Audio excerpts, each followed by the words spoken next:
നമസ്കാരം. ഗൾഫ് ടുഡേയിലേക്ക് പ്രിയ പ്രേക്ഷകർക്ക് സ്വാഗതം. ഞാൻ ഗോകുൽ രവി. വിശദമായ റിപ്പോർട്ടുകളിലേക്ക്. ഖത്തറിൽ സ്വകാര്യ വിദ്യാലയങ്ങൾക്കും കിൻഡർ ഗാർട്ടനുകൾക്കും വിദ്യാഭ്യാസ ആനുകൂല്യങ്ങൾ അനുവദിക്കുന്ന സോഷ്യൽ റെസ്പോൺസിബിലിറ്റി പദ്ധതിക്ക് തുടക്കമായി. അർഹരായവർക്ക് സൗജന്യ സീറ്റുകളും ഫീസ് ഇളവുകളും അനുവദിക്കുന്നതാണ് പദ്ധതി.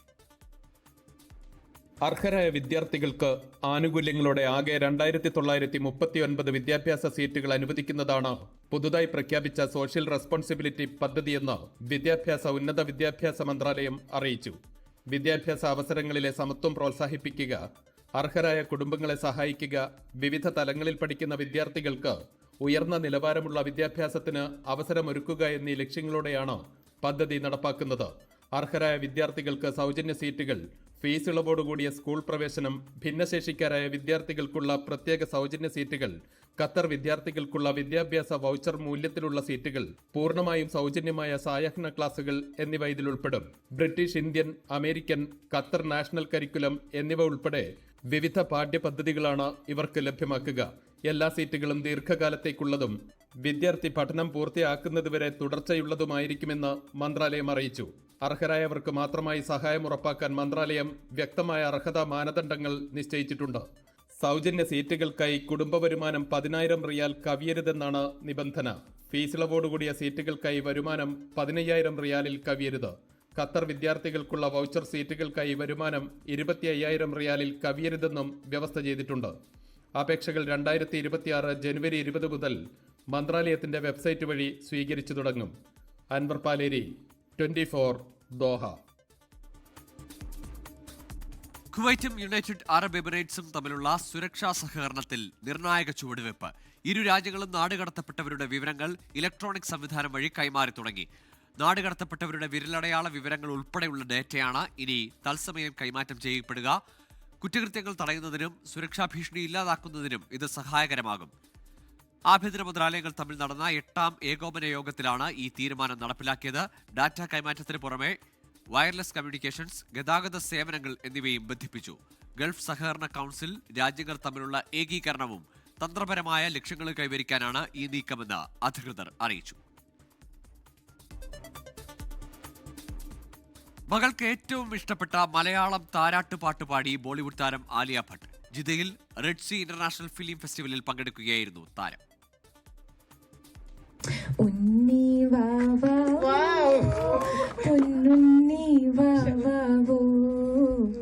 മകൾ റാഹയ്ക്ക് ഏറ്റവും ഇഷ്ടപ്പെട്ട താരാട്ടുപാട്ട് ഉണ്ണി വാവാവോ എന്ന മലയാള പാട്ടാണ്. 3 വയസ്സുള്ള മകൾ ഉറങ്ങുന്നത് പലപ്പോഴും ഈ പാട്ട് കേട്ടാണെന്ന് ആലിയ ഭട്ട് പറഞ്ഞു.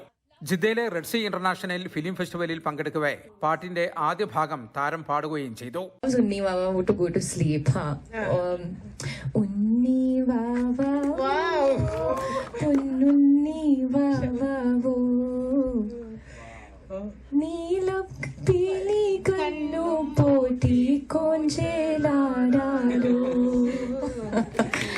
Did I sing it correctly? I don't know. I'm just picking it up from my nurse. But yeah, Raha loves it. But she now abhi to request karti hai, sing this song, sing that song. കുട്ടിയെ ഉറക്കാൻ ഭർത്താവ് രൺബീർ കപൂർ ഉണ്ണി വാവാവോ എന്ന പാട്ട് പഠിച്ചതായി നേരത്തെ ആലിയ ഭട്ട് ഒരു ഷോയിൽ പങ്കുവച്ചതിന്റെ പശ്ചാത്തലത്തിലാണ് മലയാളിയായ സലീന മുസാഫിർ ഈ ചോദ്യം ഉന്നയിച്ചത്. പ്രാവശ്യം ആലിയ ഭട്ട് വന്ന് അവരെ കൊണ്ടൊരു മലയാളം പാട്ട് പഠിപ്പിക്കാൻ കഴിഞ്ഞു എന്നുള്ളൊരു ആങ്സൈറ്റിയിലും സന്തോഷത്തിലൊക്കെയാണ് ഞാനുള്ളത്. ഞാൻ ഒരു ഇന്റർവ്യൂവിൽ രൺവീറിന്റെ കൂടെ കേട്ടിരുന്നു. അവരുടെ മോൾക്ക് ഭയങ്കര ഇഷ്ടമാണ് മലയാള പാട്ട് ഉണ്ണി വാവാവോ എന്നുള്ളത്. അത് കേട്ടാണ് ഉറങ്ങല് എന്നുള്ളത്. അതിനെക്കുറിച്ചാണ് ഞാൻ ചോദിച്ചത്. ഒരുപാട് സന്തോഷം. മലയാളികളും അല്ലാത്തവരൊക്കെ എന്നോട് കൂടുന്നുള്ള ഫ്രണ്ട്സുകൾ പറഞ്ഞു നല്ല ക്വസ്റ്റ്യൻ ആയിരുന്നു, നല്ല ആൻസർ ആയിരുന്നു, അവരെ കൊണ്ട് പാടിപ്പിക്കാൻ കഴിഞ്ഞല്ലോ, സന്തോഷമെന്ന്. നിറഞ്ഞ സദസ്സിൽ നടന്ന സംവാദത്തിൽ ആലിയ ഭട്ടിന്റെ വാക്കുകൾക്ക് ആരാധകർ ആവേശത്തോടെയാണ് കാതോർത്തത്.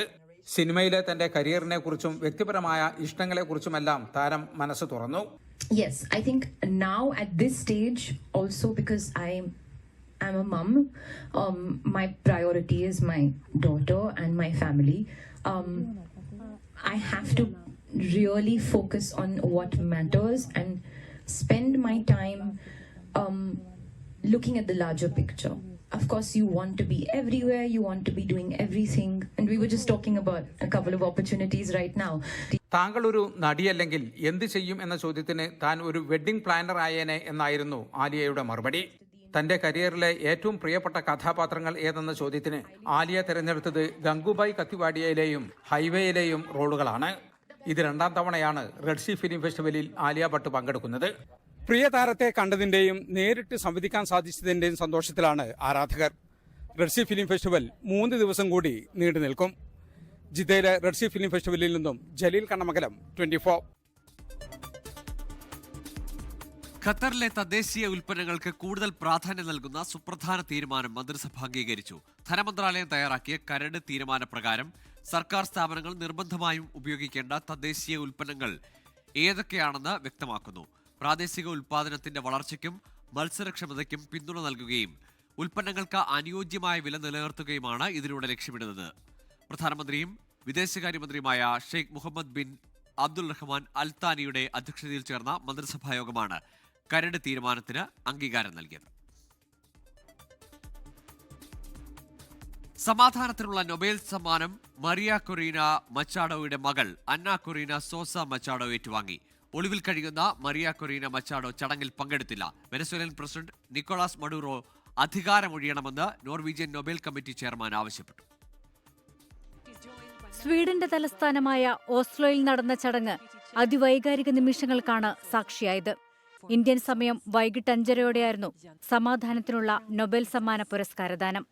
ഒളിവിൽ കഴിയുന്ന പുരസ്കാര ജേതാവായ വെനസ്വലൻ പ്രതിപക്ഷ നേതാവ് മരിയ കൊറീന മച്ചാഡോ ചടങ്ങിൽ പങ്കെടുത്തില്ല. പകരം മകൾ അന്ന കൊറീന സോസ മച്ചാഡോ പുരസ്കാരം ഏറ്റുവാങ്ങി.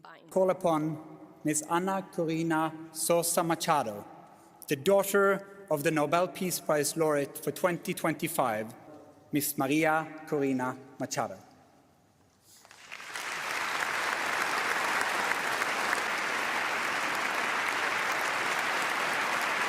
ജനാധിപത്യത്തെ നിക്കോളാസ് മഡൂറോ കശാപ്പ് ചെയ്യുകയാണെന്നും വെനസ്വലയ്ക്കായി ലോകം പ്രാർത്ഥിക്കണമെന്നുള്ള മകളുടെ വാക്കുകൾ കാഴ്ചക്കാരുടെ കണ്ണ് നനയിച്ചു. ജീവിക്കാനുള്ള പോരാട്ടമാണ് തങ്ങൾ നടത്തുന്നത്. നഷ്ടപ്പെട്ട ലോകം തിരിച്ചു കിട്ടുമെന്ന് പ്രതീക്ഷിക്കുന്നതായും അതിനായി മരണം വരെ പോരാടുമെന്നും അന്ന Corina Machado. choose freedom to contribute not only to themselves but to humanity.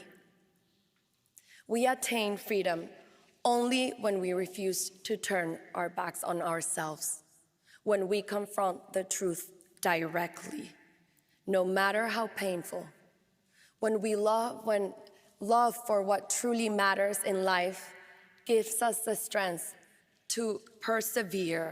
Venezuelan president Nicolas മഡൂറോയ്ക്കും ഭരണകൂടത്തിനുമെതിരെ രൂക്ഷ വിമർശനമാണ് Norwegian Nobel committee chairman Jorgen Watne Frydnes നടത്തിയത്. Accept the election result and step down. Lay the foundation.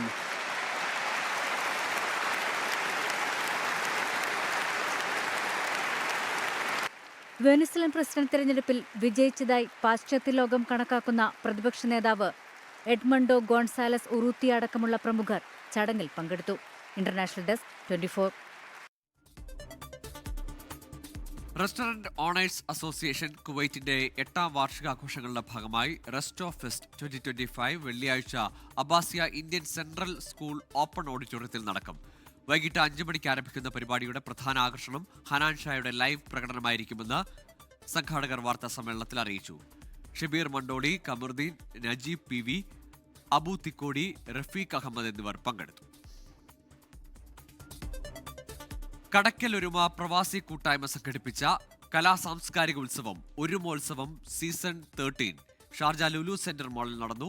UAE ദേശീയ ദിനാഘോഷവും ഒരുമോത്സവവും പ്രവാസികൾ സംയുക്തമായി ആഘോഷിച്ചു. പ്രശസ്ത ഗായകർ ശ്രീരാഗ്, നന്ദ, ബൽറാം, അനുശ്രീ, രഞ്ജു ചാലക്കുടി എന്നിവരുടെ മ്യൂസിക്കൽ ഷോ, കടക്കൽ ഒരുമ ആർട്സ് ക്ലബ് അവതരിപ്പിച്ച കലാപരിപാടികളും നടന്നു.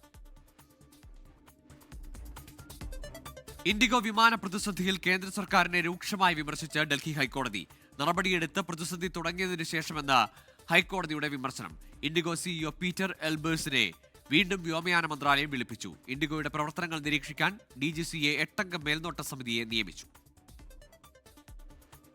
പൊതുതാൽപര്യ ഹർജി പരിഗണിക്കവെയാണ് ഇൻഡിഗോ പ്രതിസന്ധിയിൽ ഡൽഹി ഹൈക്കോടതി കേന്ദ്ര സർക്കാരിനെ രൂക്ഷമായി വിമർശിച്ചത്. കേന്ദ്രം സ്ഥിതിഗതികൾ കൂടുതൽ വഷളാകാൻ അനുവദിച്ചു. വിമാനക്കൂലി 40,000 രൂപ വരെ കൂടി. തടയാൻ എന്തുകൊണ്ട് സർക്കാർ പരാജയപ്പെട്ടെന്നും സ്ഥിതിഗതികൾ ആശങ്കാജനകമെന്നും ചീഫ് ജസ്റ്റിസ് DK ഉപാധ്യായ പറഞ്ഞു.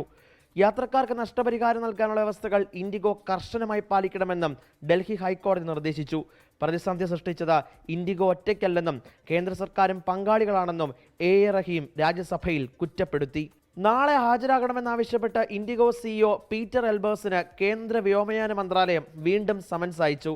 പ്രവർത്തനങ്ങളുമായി ബന്ധപ്പെട്ട സമഗ്ര വിവരങ്ങൾ അറിയിക്കണമെന്നാണ് നിർദ്ദേശം. ഇൻഡിഗോ വിമാന സർവീസ് പ്രതിസന്ധിയിൽ DGCക്ക് വീഴ്ച പറ്റിയോ എന്ന് പരിശോധിക്കുമെന്ന് വ്യോമയാന മന്ത്രി അറിയിച്ചു. എയർലൈൻ പൈലറ്റ്സ് അസോസിയേഷൻ പ്രതിനിധികൾ പാർലമെന്ററി കമ്മിറ്റിക്ക് മുൻപാകെ ഹാജരാകും.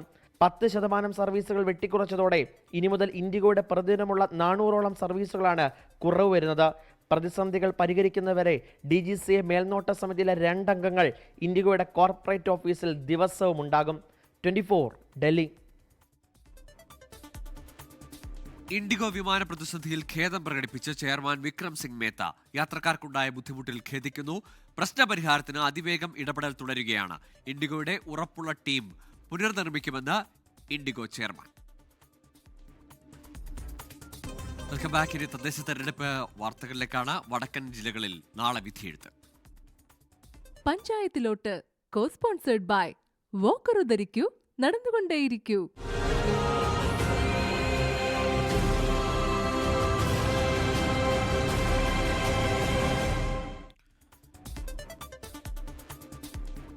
തദ്ദേശ തെരഞ്ഞെടുപ്പിനുള്ള 2ാം ഘട്ട വോട്ടെടുപ്പ് നാളെ. തൃശൂർ മുതൽ കാസർഗോഡ് വരെയുള്ള 7 ജില്ലകളിലെ 604 തദ്ദേശ സ്ഥാപനങ്ങളിലേക്കാണ് വോട്ടെടുപ്പ്. നിശബ്ദ പ്രചാരണ ദിനത്തിലും വോട്ടുറപ്പിക്കുന്ന തിരക്കിലായിരുന്നു സ്ഥാനാർത്ഥികളും മുന്നണികളും. തൃശൂർ, പാലക്കാട്, മലപ്പുറം, കോഴിക്കോട്, വയനാട്, കണ്ണൂർ, കാസർഗോഡ് ജില്ലകളിലാണ് നാളെ തെരഞ്ഞെടുപ്പ് നടക്കുക. 470 പഞ്ചായത്തുകളിലെ 9027 വാർഡുകൾ, 77 ബ്ലോക്ക് പഞ്ചായത്തുകളിലെ 1177 ഡിവിഷനുകളിലേക്കും 7 ജില്ലാ പഞ്ചായത്തുകളിലെ 182 ഡിവിഷനുകളിലേക്കും 47 നഗരസഭകളിലെ 1834 ഡിവിഷനുകളിലേക്കും തൃശൂർ, കോഴിക്കോട്, കണ്ണൂർ കോർപ്പറേഷനുകളിലുമാണ് തെരഞ്ഞെടുപ്പ്. ഇതിൽ കണ്ണൂർ ജില്ലയിൽ 14ഉം കാസർഗോഡ് 2 വാർഡുകളിൽ സ്ഥാനാർത്ഥികൾ എതിരില്ലാതെ തെരഞ്ഞെടുക്കപ്പെട്ടിട്ടുണ്ട്. സംസ്ഥാനത്ത് ഏറ്റവും കൂടുതൽ പ്രശ്നബാധിത ബൂത്തുകളുള്ളത് കണ്ണൂരിലാണ്, 1025. മലപ്പുറത്ത് 277 പ്രശ്നബാധിത ബൂത്തുകളും 18 അതീവ പ്രശ്നബാധിത ബൂത്തുകളുമുണ്ട്.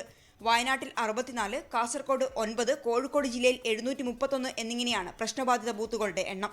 മാവോയിസ്റ്റ് സ്വാധീന മേഖലകളിലെ ബൂത്തുകളിൽ പ്രത്യേക സുരക്ഷ ഒരുക്കുമെന്ന് Vadakara rural SP KE Baiju പറഞ്ഞു. കോഴിക്കോട് റൂറലിൽ തീർച്ചയായിട്ടും ഞങ്ങൾ 1000ഓളം പോലീസുകാരെയാണ് വിന്യസിച്ചിട്ടുള്ളത്. ഞങ്ങൾക്ക് 577 ആണ് സെൻസിറ്റീവ് ബൂത്തുള്ളത്. ഇപ്പോൾ മാവോയിസ്റ്റ് അഫക്റ്റഡ് ബൂത്തുണ്ട്, അതുകൂടാതെ ക്രിട്ടിക്കൽ ബൂത്തുണ്ട്. ഇതെല്ലാം ഉൾപ്പെടെ തന്നെ നമ്മൾ ഓരോ ബൂത്തിലും അഡീഷണൽ ആയിട്ട് ഒരു ഓഫീസർ 4 പോലീസുകാരെയാണ് പോസ്റ്റ് ചെയ്തിട്ടുള്ളത്. ജില്ലകളിലെ പോളിംഗ് സാമഗ്രികളുടെ വിതരണം ഉച്ചയോടെ പൂർത്തിയായി.